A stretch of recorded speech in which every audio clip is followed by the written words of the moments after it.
Good morning and welcome to Self-Care Sunday. Fun for me. I have been working 24 hours to get Summer with the Masters video uploaded. It would not upload. I had to take hashtags out. I had to take keynotes out. I had to take any kind, like shorten the description, reload it again, and finally this morning, I don't know what was going on, but it finally uploaded. All my other videos were blacked out, which was frightening. I could not play any video of mine. I even signed on to my husband's account and the videos were all blacked out, even the live, even the shorts, everything was blacked out. So I'm like, holy, what happened? Holy, what happened? And yeah, so we are going to be doing Self-Care Sunday now. I'm finally sitting at my desk to diamond paint, and it's like 3 o'clock in the afternoon, which I'm glad that I had changed this to a Sunday wind down, because by the time I diamond paint and then edit, and then John is going to join us for Self-Care Sunday today. I knew that he would, because he liked the topic of listening to our heroes. And if I can persuade him to read, I'm going to have him read. Yeah, so we will see you in a little bit. I'm going to get cracking. Noise is off. I just wanted to say hi. Thank you for being patient. If you were waiting for Summer with the Masters, I was totally freaking out because it's like a pretty long video. I usually don't go over an hour, and this might be an hour and 15, and I was totally freaking out that it wasn't going to upload. But there's a lot of crazy things happening in the world right now, so I'm not even going to talk about it. I am just going to diamond paint, and so I'm going noises off, and I will see you in a bit with my husband John. Bye.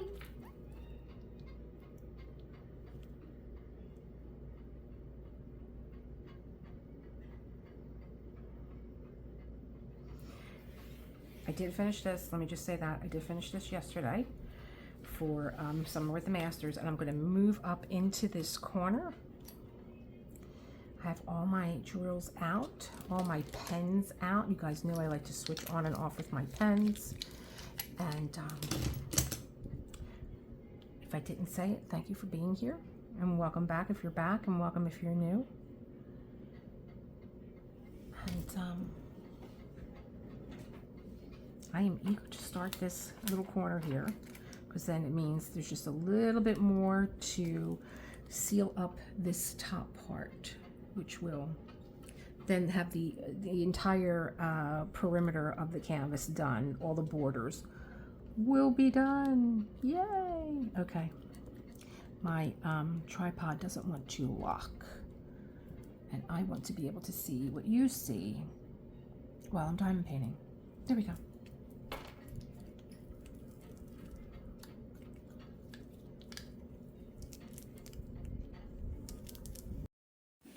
So we are now noises off, and we are beginning Self-Care Sunday. If you are new here, I am reading Julia Cameron's The Listening Path. We are on chapter 5, and we are listening to our heroes.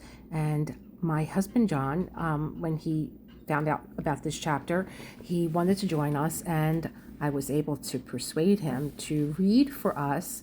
And another little surprise is that I'm the student today. So Johnny's going to take over, and I'm going to introduce him. And we're going to be on our way. So hello, husband.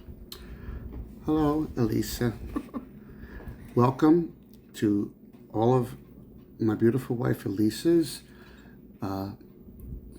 subscribers to her YouTube channel about diamond painting, and her even more specific Self-Care Sunday videos.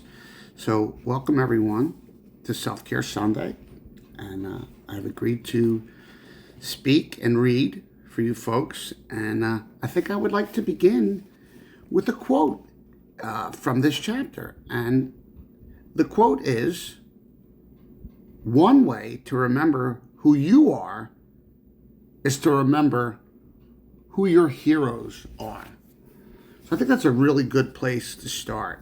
The quote is from a very well-respected author who specializes in biographies.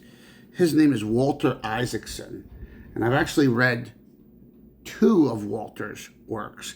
I read Walter Isaacson's biography of Steve Jobs, and I read Walter Isaacson's biography of my very first intellectual hero, Albert Einstein. So, again, the quote is, one way to remember who you are is to remember who your heroes are. So, to that end, as I've already explained, Albert Einstein was my first intellectual hero. Other heroes that I have respected and admired in my life, starting from when I was a young boy, was Evel Knievel, Oh, wow. the very famous daredevil of the 70s, who would, just perform all these Daredevil. death-defying feats and jumping over buses with his motorcycle. He jumped over I don't know how many buses in a row, and Wow. the man broke, I think, almost every bone in his body. And as a little boy, I really admired and looked up to Evel because of his fearlessness. Yep. There was nothing that he was afraid to do. Every challenge, every obstacle, he met these obstacles head on, and more often than not, he won. And so, I think about the quote, one way to remember who you are is to remember who your heroes are. Again, Einstein was a hero I looked up to intellectually because when I was in high school, I took a very strong interest in physics. And then from there, Einstein was the premier intellectual of the 20th century. And he had what they like to call the miracle year of 1905. He published all these papers, and he actually ended up winning a Nobel Prize for not his theory of relativity. He actually won his Nobel Prize for something about Brownian movement and stuff like that. But again, as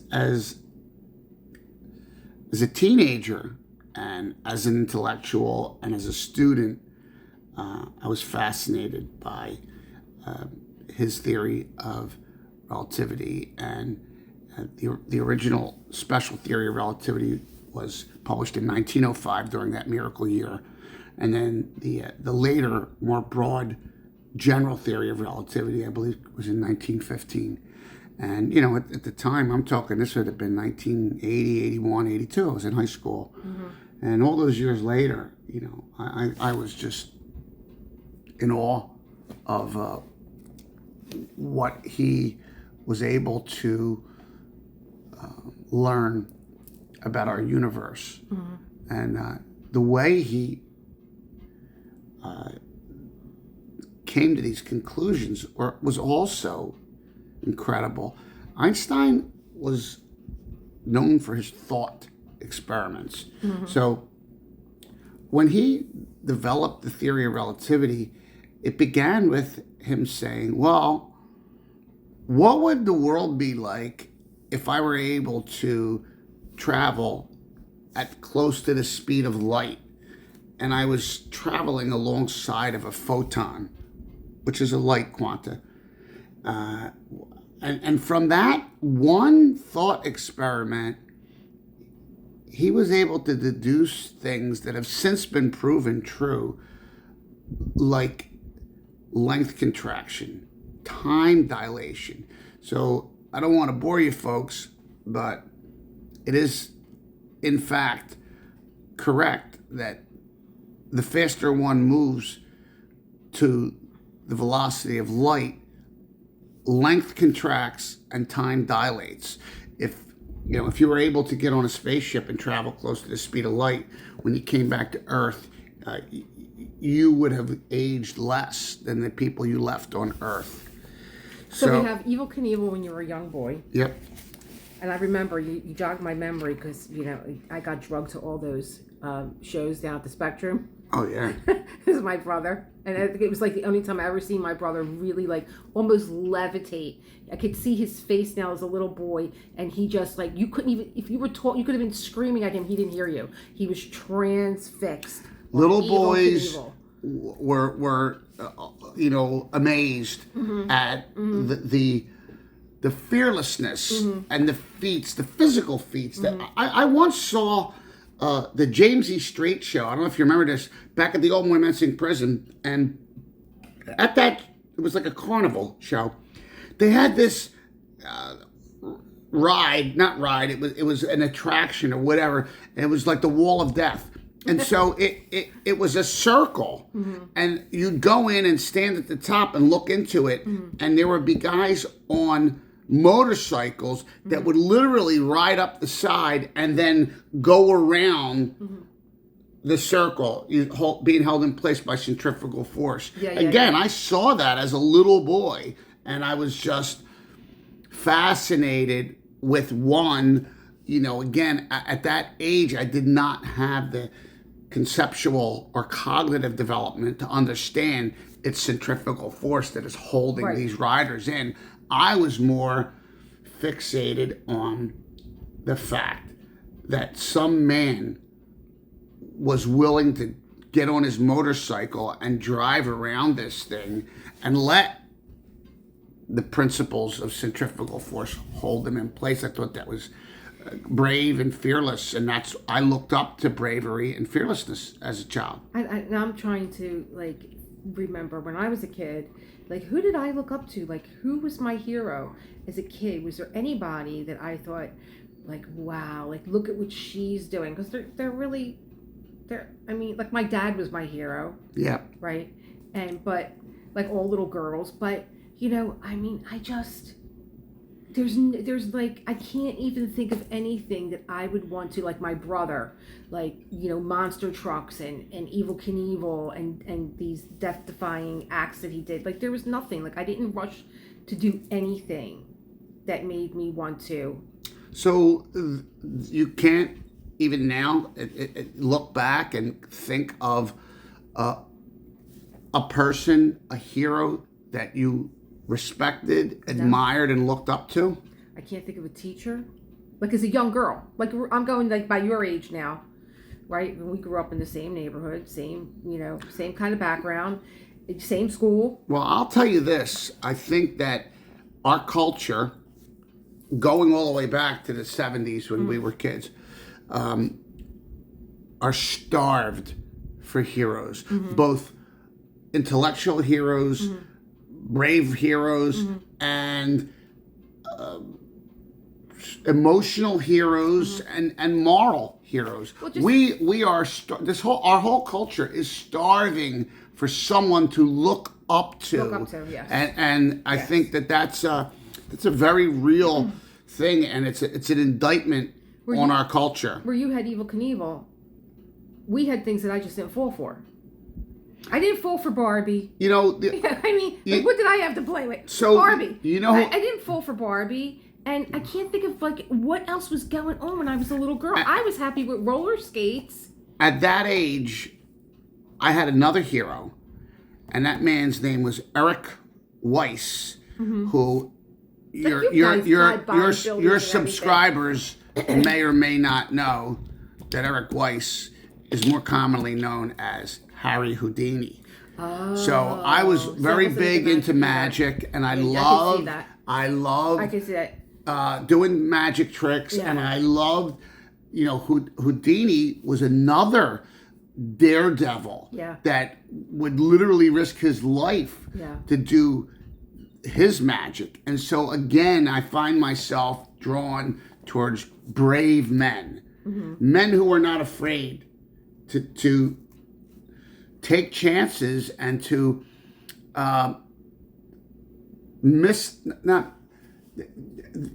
men who would make me and others marvel at them. And what they were doing, And they're again, I think that,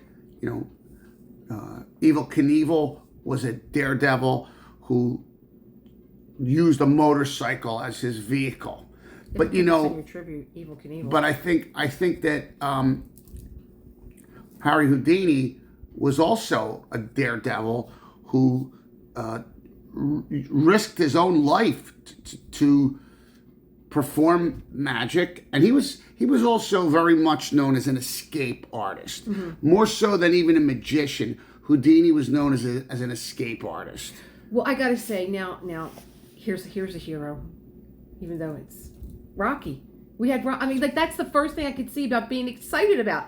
We had Rocky, Sylvester still up, and he's still hanging in. Rocky was indeed it was the story. A hero. Yes, and he was a hero that I think South Philly Italian kids could really identify with and look up to. And he filmed in our neighborhood. Even though he was a fictional hero as opposed to a real person. Right. I think fictional heroes count, and I think that Rocky was someone we looked up to because of his determination, his perspicacity, his refusal to give up. Yes. And those are wonderful Everything was against him, qualities. The first movie, he only really wanted to, his only goal was to just go to distance and survive the fight with Apollo Creed. Right. But as the fight wore on, he already knew he was going to survive, and now he actually wanted to win and beat him, even though he did not. Yeah. At the end of that match, Rocky, at the end of that match, Apollo Creed is clutching with Rocky, and he says to him, "Ain't going to be no rematch." And Rocky's response is, "Don't want one."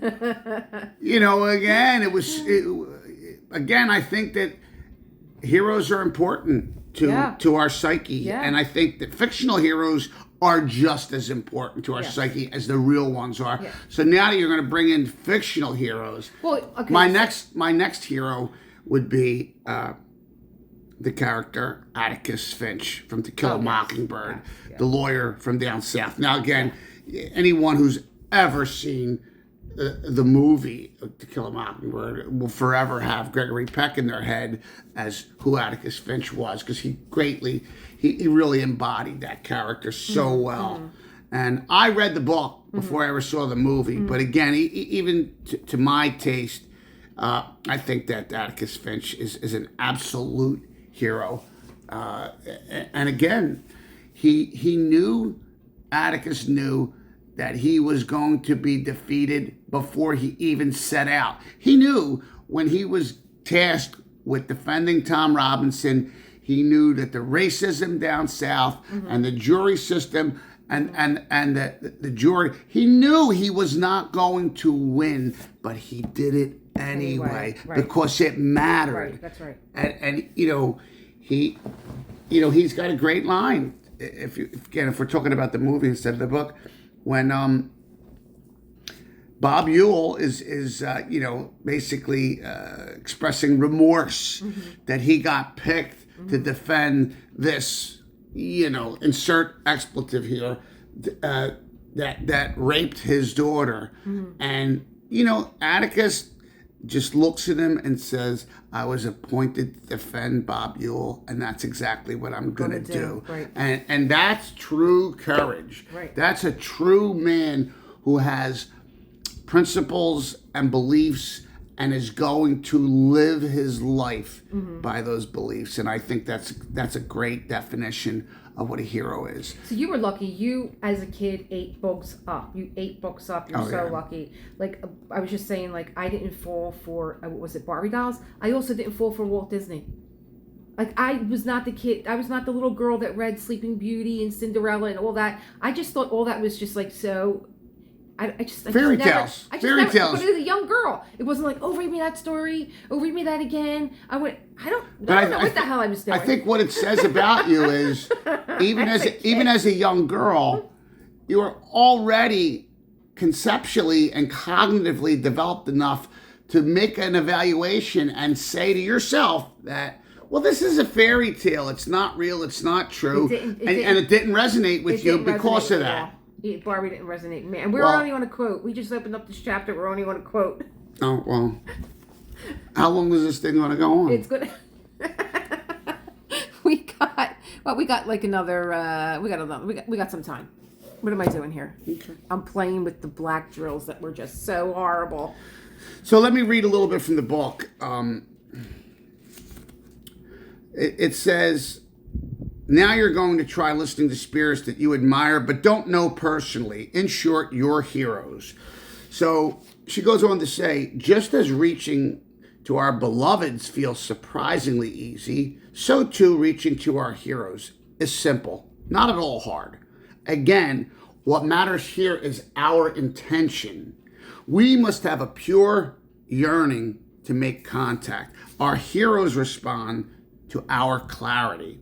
We make contact first with ourselves, answering the question, who truly do we admire? And again, for every individual, there's going to be a different answer to that question. Mm-hmm. As many individuals as you are all out there, you'll each have different heroes that you truly admire and respect. And again, I'm giving you my specific heroes, but when it comes to heroes, I don't think that we all have to agree on who our heroes are. I think it's perfectly understandable that every individual would have a specific sort of inclination. Again, I think your heroes are greatly tied to your values. Whatever your values are, if you have values, then your heroes are going to be an extension of you and your values. Mm-hmm. Again, I value justice, I value productivity, I value honesty, and all of my heroes, I think,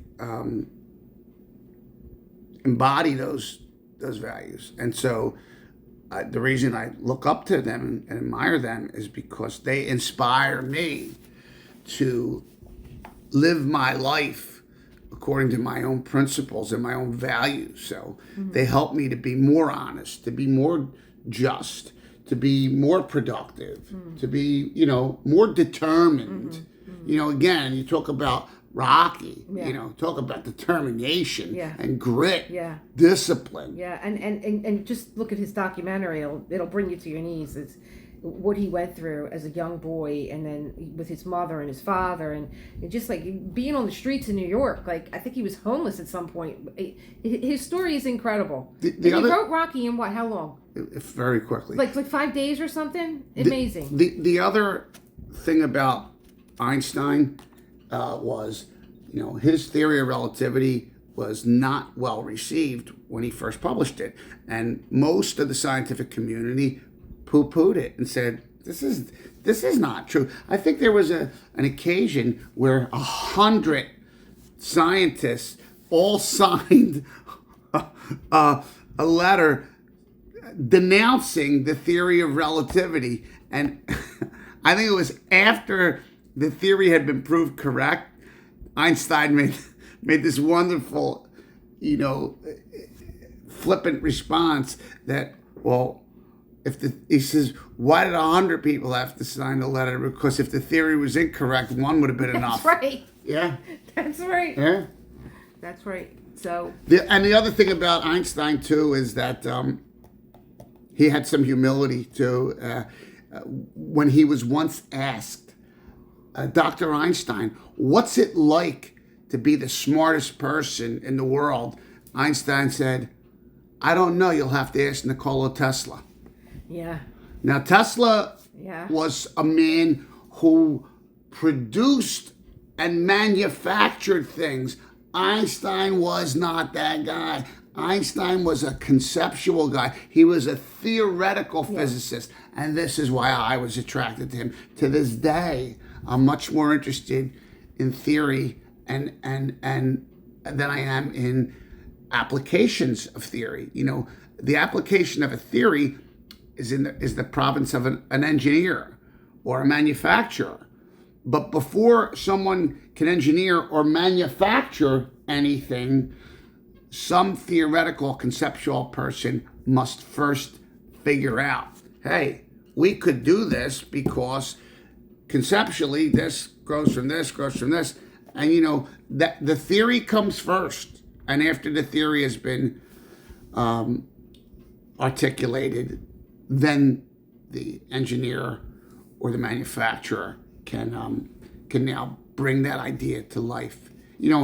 Henry Ford was a genius in manufacturing, and he's responsible for the assembly line, the moving assembly line, and he's probably done more for the industrialized world than all the inventors combined, because without the developments that Henry Ford instituted, no one would be able to mass produce hardly anything. People would still be making things by hand, and it took Ford to introduce to the world, not just the United States, to the world, the moving assembly line.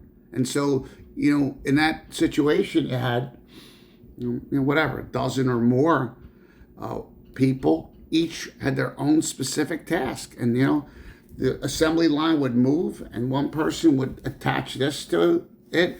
The next person would attach this to it. The next person would do this. Yep. And that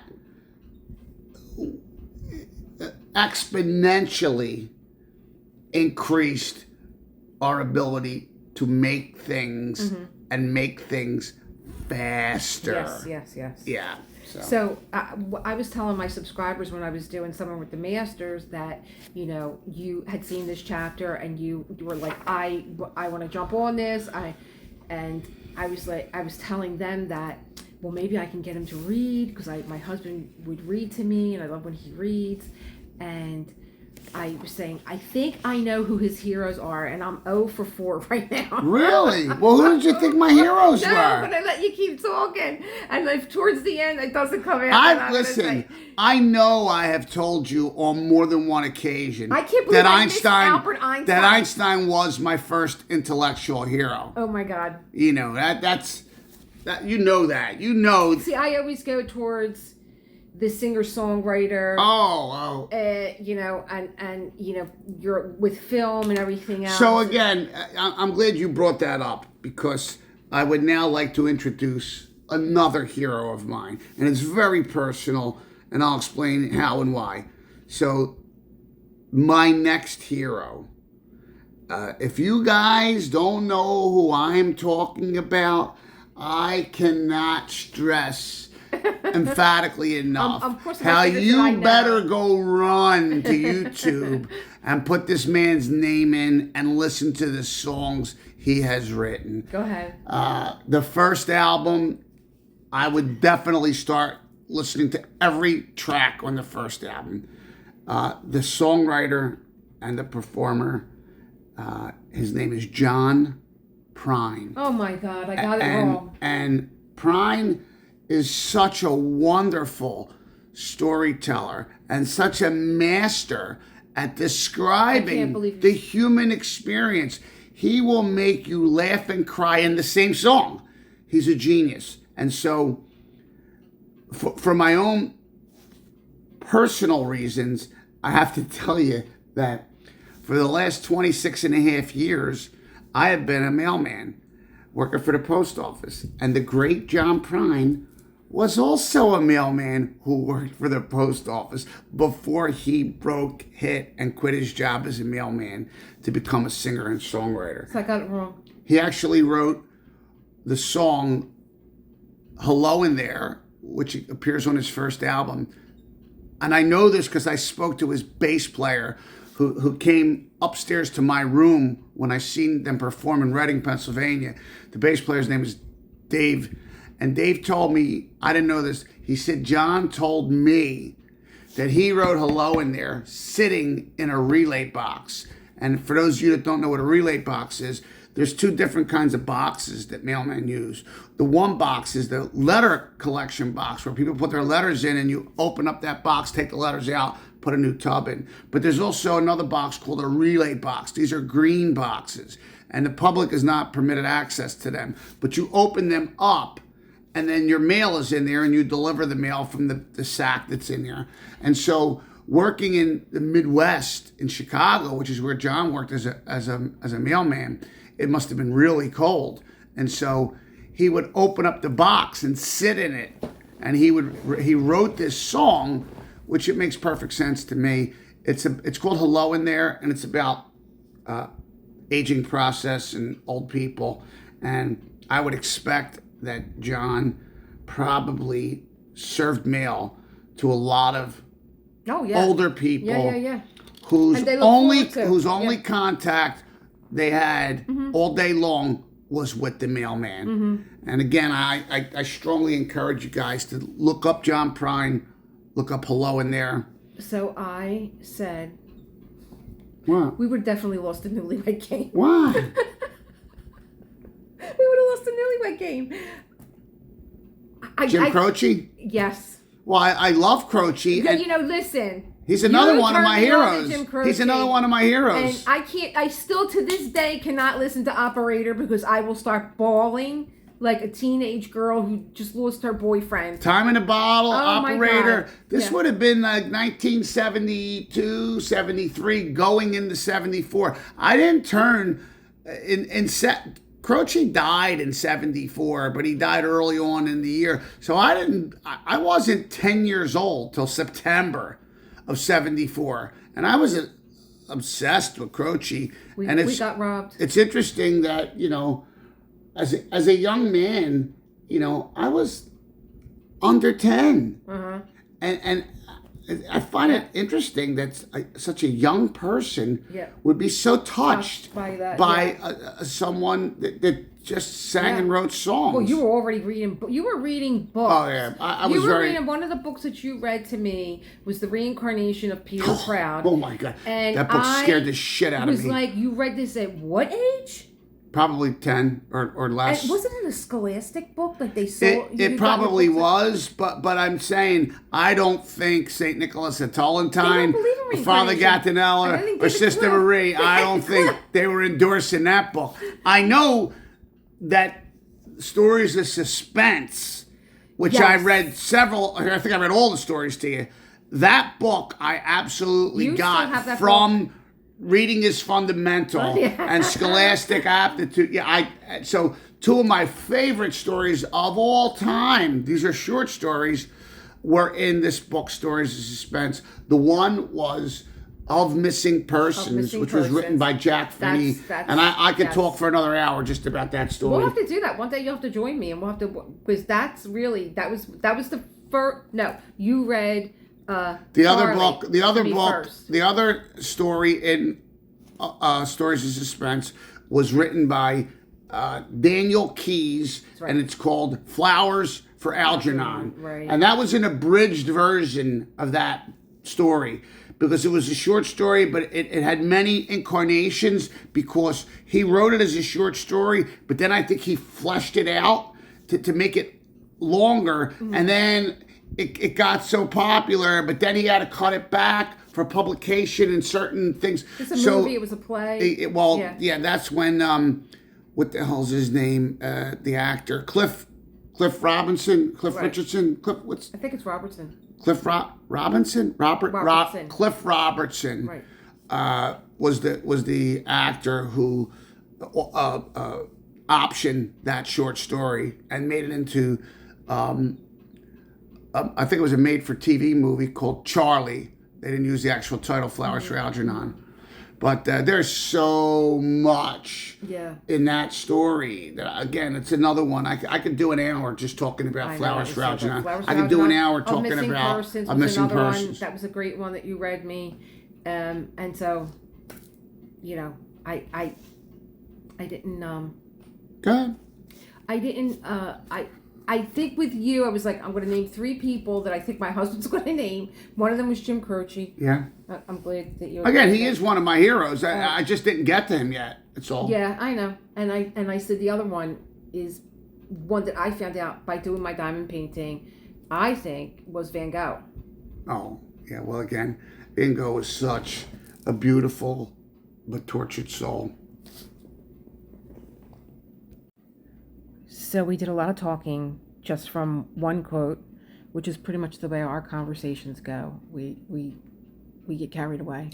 So again, I think this has been a very representative dialogue of you and I as husband and wife. And when we talk, we do tend to, well, again, I think we do tend to chew, to digest, and just talk things out. And there have been conversations that we're like, we should have taped that. Oh yeah.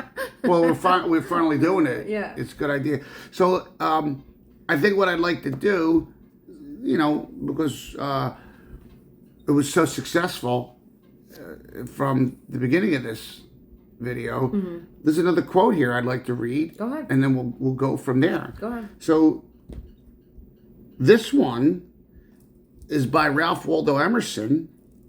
And again, speaking about heroes, it says,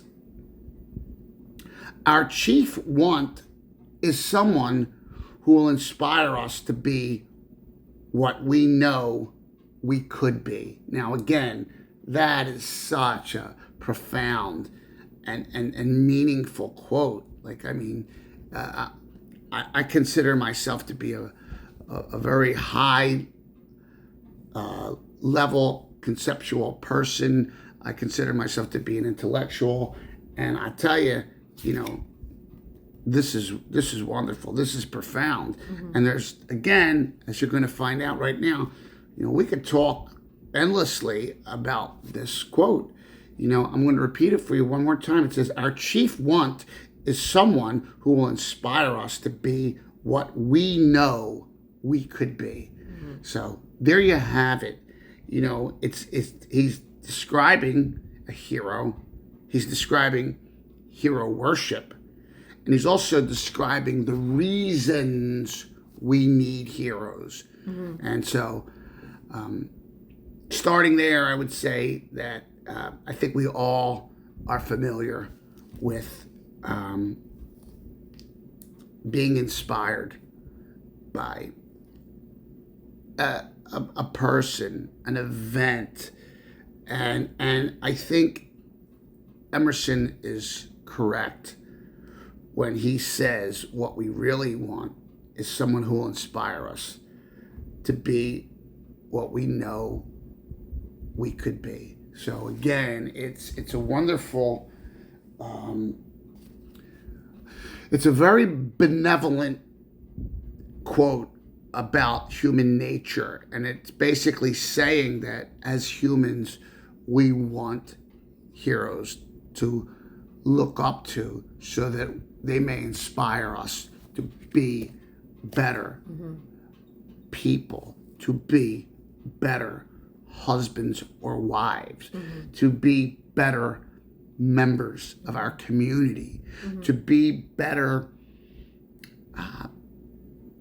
weightlifters, to be better co-workers, or to be better songwriters or performers. Again, inspire us to be what we know we could be. That's an abstraction, and you can concretize that abstraction in thousands of ways. And I think that for each of us, it will mean something different, and that's the nature of abstractions. They cover countless amounts of perceptual things. There's an abstraction is a conceptual thing, but it covers. Abstractions are algebra to the perceptual, which is math. So if a perception is math, then a conception is algebra. So did Julia note in her book? I would love to know. Like, I'm going to just interject here. Who my subscribers, if they'll write in the comments who their heroes are. I think you and I would have a really good time. Oh yeah, listening. Please, reading what they're. Please do. Yeah. Write down in your comments. Please let us know who your heroes are, and more importantly, why these people are your heroes. We would love to hear your responses, because I'm sure they will be so varied, and we celebrate. This is actually something, this is diversity that deserves to be celebrated, and that's the diversity of individuals. So, we strongly encourage you to tell us who your heroes were, and by all means, tell us why you consider these people a hero. And I'm sure, everyone out there in Self-Care Sunday land, you all have your own values and your own principles. So it'd be interesting. It'd be very interesting. The other quote that I think is very appropriate here is that I want to try and get it right, because I hope I don't mess this up. I think it's a man's reach should always exceed his grasp. If not, what are dreams for? Again, when we say your reach should exceed your grasp, what we mean is, reach for the stars, reach for the ideal. Don't be so. I don't think that we dream big enough. Yeah, I think we limit ourselves. Don't limit yourself to these mundane quotidian dreams. It's foolish. Your dreams should always exceed your grasp, because it keeps you striving every day towards newer and better goals. It keeps you from becoming stagnant. It keeps you from becoming, from your conceptual muscles and some from people, atrophying. They hold on to a dream and they don't share a dream. I don't know how I feel about that totally. No, that I understand. You share a dream and you got to then fight everybody off as to why you think you should have that dream. But then I think that your dreams do get bigger the more that you share and you bring because you got to find your people. But I'm going to say something right now. Raising you up. Who I'm sure your listeners are going to identify with. How many of us have shared our dreams with people close to us, only to have them shit on them for you? And when that happens to you, you stop sharing your dreams. If the people closest to you, I'm talking about your mother, your father, your sister, your brother, your husband, your wife, your kids. It's fear. If you share your dreams with these people and they shit on them, you are unlikely to share your dreams again with anyone close to you, because as human beings, you can't afford to have your dreams shit on. Yeah. And so I think most people will fail to disclose them. Well, Julia Cameron in The Artist's Way, this is a chapter that I wish that she would have put in the listening path, because she starts out with listening to your environment, listening to other people, but when she goes into listening to other people, in The Artist's Way, she went a little bit more intently into that chapter where she called the people, like you said, closest to you. They're I think the chapter is called Crazy Makers, where they just are constantly standing in the way of you reaching your goals. It's interesting that she uses the term crazy makers, because I have a different nomenclature that I use, and it's like, I think my nomenclature is very simple and easy to understand, because it just flows from my philosophy. So my philosophy is one where your highest moral purpose is to create your own happiness. Now, again, that's a very abstract concept. And what makes me happy, will not necessarily make my wife happy, and it might not necessarily make you folks happy, but every one of us has to take responsibility for their own happiness. And to me, I have a very clear definition of what happiness is. Happiness is not a destination, nor is it a goal that you seek out. Happiness, in my opinion, is a concomitant. And it's a concomitant of achieving your values. So if you value honesty, justice, integrity, productivity, if you value these things and then you achieve these things, you will necessarily be happy. That's what a concomitant means. It goes with this. If you achieve this, this comes with it. So that's my definition of happiness.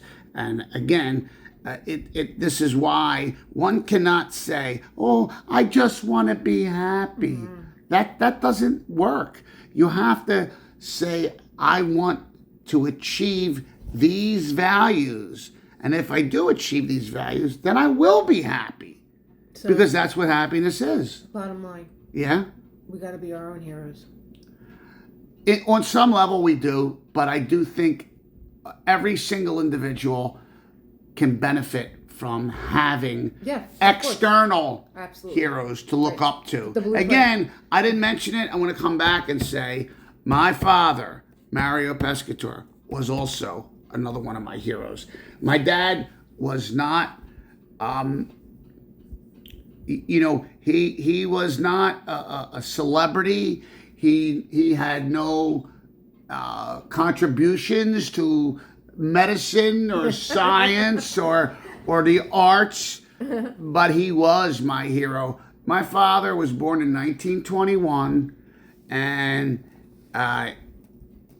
he was in World War II, and he was in Normandy, France, and he was a medic. And, he didn't speak much about his time overseas or in the war. He basically only would say to me, "Oh, yeah, I was in Normandy, I was in France, and I would go out at night and I would see the ladies and I would say, 'Oh, bonsoir, madame.'" That was the extent of it. He never talked about what he saw on the battlefield. And my father was also a humble grocer. He owned a grocery store in Philadelphia, and he put 4 kids, 2 of them were not his, through 12 years of Catholic grade school with that grocery store. Mm-hmm. And tell you another thing about my father, which is why he's one of my heroes. In the 70s, many people in the neighborhood would often come into the store and say, "Mario, can I get some groceries and some food? But I don't have any money. I won't get paid till Friday," or something like that. And my father said, "No problem. Go ahead, help yourself, whatever you need." And then he would ring the items up, and he would open up the book, and he would write, Joe the actor from down the street owes, $15 for groceries, or,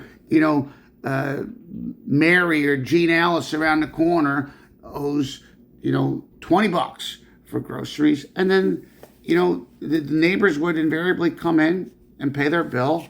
And I tell people all the time, go try that in the Acme or Pathmark or ShopRite. Tell them you'll pay them when you get the money. It doesn't happen. No one. People talk about caring for their fellow man, but my father did care for his fellow man. Mm-hmm. And there was another anecdote that it breaks my heart. I think about it now. I want to tear up thinking about it.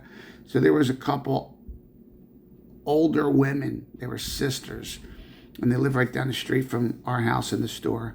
And they'd come in, and I was a young kid, but I used to work in the store. I would wait on people. I would bring their groceries up and whatever.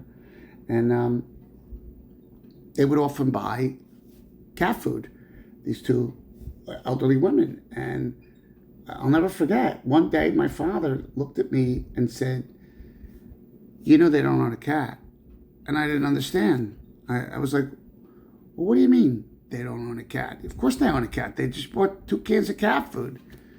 And my father, gently but firmly told me about the nature of reality and how sometimes life is terrible and horrible because those 2 old ladies would eat the cat food because they were poor and couldn't afford to buy, the regular groceries. And that nearly broke my, 7, 8-year-old heart in two when I heard that these poor women who, again, they must have been, I was a kid, 5, 8 years old. These ladies must have been, I don't know, maybe in their 60s, maybe in their 70s, I don't know. But to know there were people in our community that couldn't afford groceries and had to eat cat food, it was like getting hit in the face with a sledgehammer. We were lucky though. We grew up with a community because my parents both worked, and let me tell you, the rules were the same for all the kids in our block. Like, you came straight home after school. You didn't let anybody home in the house if your parents weren't home. Yep. Your neighbors were an extension of your parents, and God. they all snitched. Absolutely. They all you couldn't get away with nothing. Listen, I can't tell you how many times be outside waiting for your parents to come home. I was up all the street and playing ball, half ball, Super Bowl. I broke a window. Oh, no. Yeah. My mother and father were quickly informed he broke a window. He Yeah. broke so-and-so's window. And you just that was it. For better or worse, because I told you when I left the school because the teacher hit me, and I ran out of the school, and I was walking home, dead of winter, no coat. Your neighbors see this young girl walking, and they were all grabbing at me, saying, "Little girl, Oh, yeah. you have to go back." And I was just like bolting to my father. Once in a while, we would get a Pollyanna from the neighbor for acting up, and then when we went home, we get beat again by our mother and father. Right. Like Ralphie sitting there with the soap in his mouth. Oh yeah. Let me tell you, Ralphie had it easy. All she did was stick it in his mouth. Yeah. My mother would grate it across your teeth, and it was octagon. Oh my God. So we were lucky that we had that community. We had stores on every corner. Yep. All 4 corners had stores on them. Sure. And again, like I would expect other stores also had a bulk that they would, let people buy on credit. Yeah. And that was a big thing, layaway credit, and but your father had bills to pay too, and your mother, and and everybody thought you were a millionaire. My father was a soft touch. He always was a soft touch, and so he couldn't say no to people when people were struggling or whatever, and they needed food. He let them take it. I remember in high school. I don't want to name the guy by name because I don't want to out him, but I was friends with this guy, and we went to high school together, and he was a smart kid, and his mother and his father, they were struggling, and, his home life wasn't great, and, it only came to me in bits and pieces and spurts, but, I noticed, like, we would go out somewhere, and he would steal toilet paper from the restaurants or whatever because his mother and father couldn't afford toilet paper. And so he had to steal it when we were out. And so when I realized the implications of that, I went home, told my father and my mother about this guy and what was going on. And my father and my mother said, well, okay, go in the store, get a Clorox box, fill it up with supplies, with toilet paper, with food, with this and that, that's what I did. And I'll tell you, community. I'll tell you another thing. I took that box of supplies and food, and I went to my friend's house. Yeah. And I put that box on the step. Yeah. I rang the door, and I ran away. Yeah, you didn't want to. I ran away. I never presented it to them because they would have been too ashamed and embarrassed to even accept it. Yeah. I knocked on the door and I ran away. But it changes a life because I remember listening to Tony Robbins, who I've listened to for years, and he said that, somebody came to the house Thanksgiving with dinner, and he said that changed my entire life. That one gesture changed my life. Yeah. I never wanted anybody to deliver groceries to me or being a young boy, that it was a beautiful thing, yes, and people looked out for us and cared for us, but it changed his whole life, and he's a giver to this day to community and beyond. But You know, I'll give you another anecdote about what it was like growing up in the 70s. So, you know, it was very common for us kids to be playing up the street.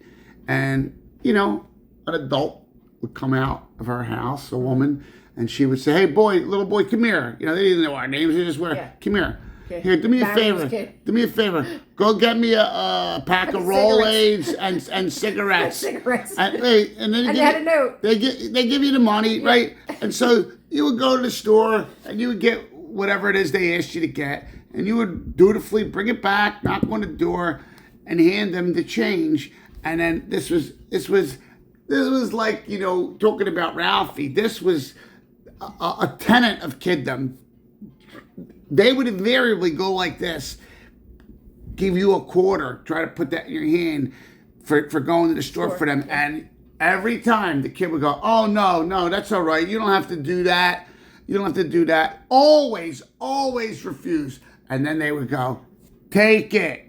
And the second time, you would take the quarter, put it in your pocket, and be like, I got a quarter, and I gotta go buy like a bottle of Coke and candy and a pretzel. You could have bought 25 pieces of candy. Listen, I used to go to Mifflin Pool with 25 cents a quarter, and I would go to Lillian's, and I would get a Coke for 15 cents and a pretzel for 10 cents. That's right.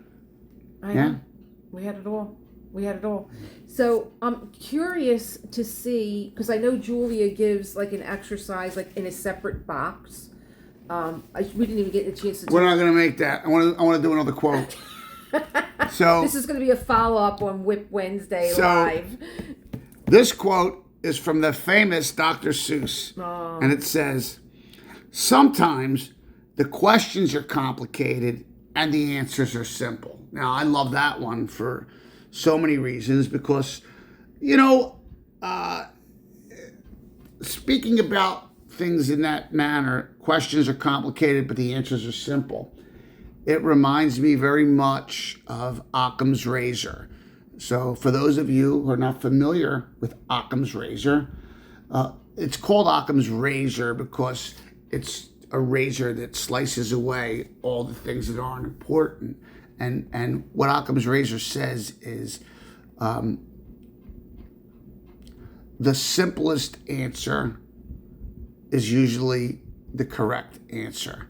So, you know, basically what it's trying to say is that when you look at a problem and you're looking for a solution, again, it's the same thing here. Questions are complicated, the answers are simple. More often than not, the simplest answer is the correct answer. And, you know, that's that one, Occam's razor, stay with me forever. You know, it's a very meaningful guideline that I use all the time. You know, I use Occam's razor all the time. That, you know, when I'm trying to rack my brain and figure out what the solution or the answer to a problem is, frequently I have to remind myself that usually the simplest answer is the correct answer. So, what else you got, babe? What else do I got? So, it's really interesting that you opened this chapter, and I told my subscribers when we started that I'm the student. And so when you had agreed that you were going to read, I'm like, I'm not going to read the chapter. I'm going to sit here and I'm just going to be a student and listen much like they do. Right. And I am so fascinated by, first of all, when you read the first page, you were like, I'm in, I want to do this. This is how it's going to go down. I'm going to talk. Don't interrupt me in the whole bit. But I'm fascinated that you talked for almost an hour and just talked on and expanded on the quotes, because it's what I love about Julia Cameron's writing. Every one of her books, she outlines in the margins quotes. I have a... You have another quote? No, I have a great anecdote about Elliot. Mm-hmm. So, Elliot once was called upon to eulogize a friend who had died. Mm-hmm. You know, and Elliot was a good speaker. And you were able to get him to a funeral? I thought he didn't go. He didn't. This is back when he did. Elliot was a good speaker. I know. And that's why he was asked. Yeah. So he went up there and he eulogized his friend. I don't remember who the deceased was, and he eulogized his friend. And then after he finished, when he went back and with the other guests and something like that, someone said to him, "Oh, that was really a good speech." He says, well, "Who wrote it?" And Elliot said, "Well, I was speaking extemporaneously." And the guy said, "Yeah, but who wrote it?" Again, this is why I was such good friends with Elliot, because we were two intellectuals just surrounded by people who, again, another story with Elliot. He said he was going to Martinique on vacation, and he said it to some guy, and the guy said, "Are you driving?" "To Martinique." "Yeah, driving." Listen, we grew up with great people. Yeah, they're not.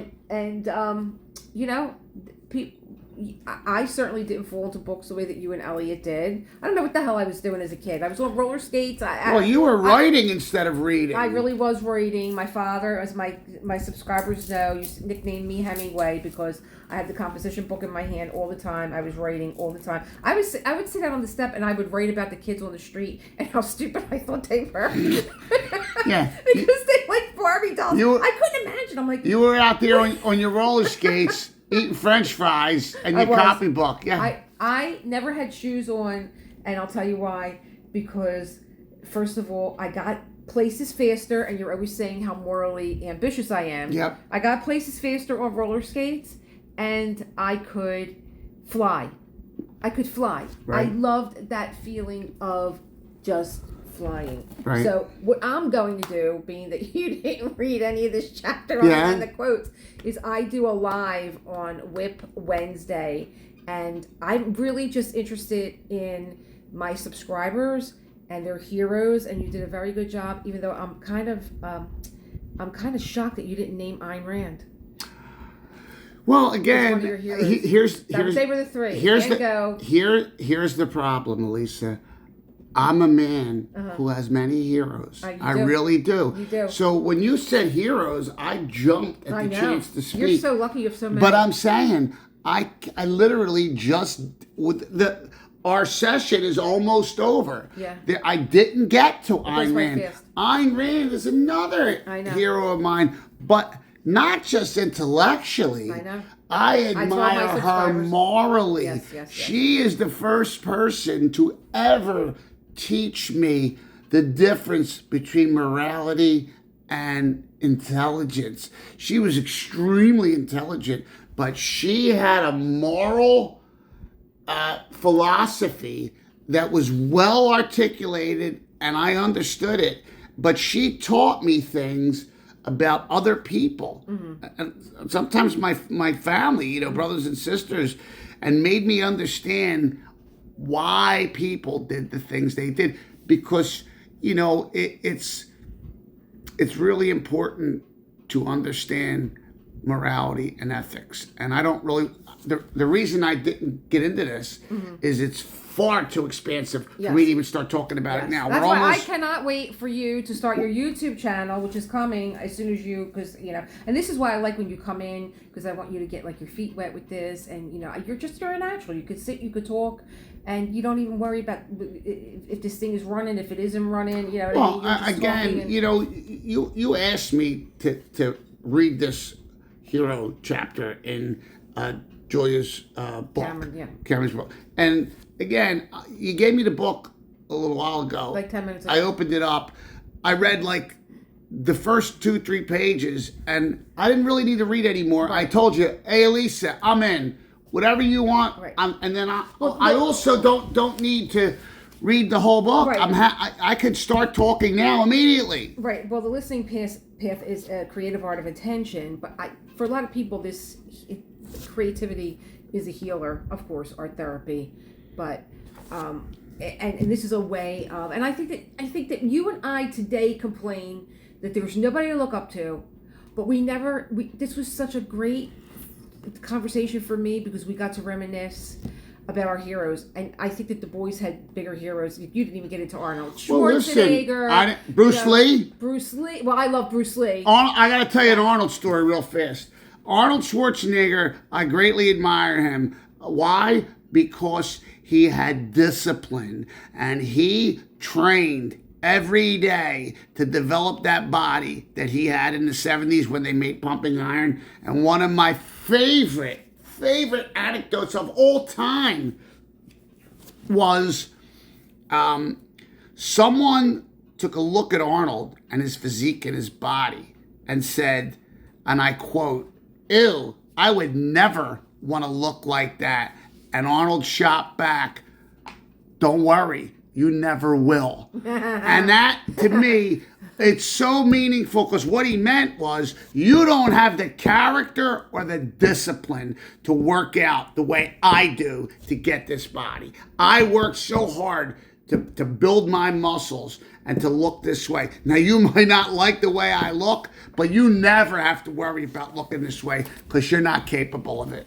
So this is an exercise that Julia gives at the end of the chapter. We didn't read the chapter. I'm going to read it on Wednesday, but I would love for you to read this. And I think we both should do it. But go ahead. So I'm going to read it to you guys, and then we're going to do an outro here. And you know, after we're done this, we're going to do an outro because I think we're getting to the end of this video. So it says, "Try this" in a box, and it says inside the box, "Take pen in hand and address a personal hero. Ask to be guided and write out the guidance that you hear. Do not be surprised by the ease with which guidance comes to you. The listening path builds upon itself. You are led carefully and well." Again, calls to mind the famous anecdote or saying or proverb is that walk and the path appears. All you have to do is walk and the path appears before you. And I think that is a true thing that, you know, we're oftentimes all stuck up in our own heads and we don't act because we're too busy thinking and worrying and being insecure. But the truth is, all you have to do is put one foot in front of the other and the path will open in front of you. Yeah. Great. So let's. So I've hung up the painting. So I'm giving them a full view of what this painting looks like with some information on it, and I think it comes up in text, canvas size, and all. And then there's Mr. Foofy because you know. Where's the Foof? I love when he was in the door. I think you saw him. He's in the doorway. He's just lounging. He looks like. There he goes. I don't lounge, but there when I do. There he goes. When I do, I lounge near my mother's artwork. So anyway, I'd like to take a moment to say thank you to my wife Elisa for asking me to participate in this video. I would like to take a moment to thank all of her subscribers and fans and all you folks out there on the internet and say thank you for listening to me and my wife. And I hope you enjoyed this wonderful dialogue that we had. Unscripted dialogue. Yeah. I'd be very happy to do them again. And again, as we both said earlier, please tell us in the comments who are your heroes and why are they your heroes. Elisa? Yep, I am going to just say thank you for being here as always, and you know, create the world that you want to live in. That reminds me of Missing Persons, because when you read me that, you and I were like, we're going to create the world that we want to live in. And again, you know, thanks for being here. I'm going to follow up with this on Wednesday when we do a live WIP Wednesday. And I think John did a great job. You know, he did it his way. He read the quotes and he expanded on them. But I think both of us should try writing about our heroes, because so many people came to mind, and you're doing that 60th tribute for your friend. And I hope maybe you had some memories from your childhood that you want to include in that tribute. Yeah. That'd be really nice. Thank you. And there's the Foofs. There he is, lounging in the sunshine. I love looking at this painting from a distance. I can't wait for that middle pane that's left to be done.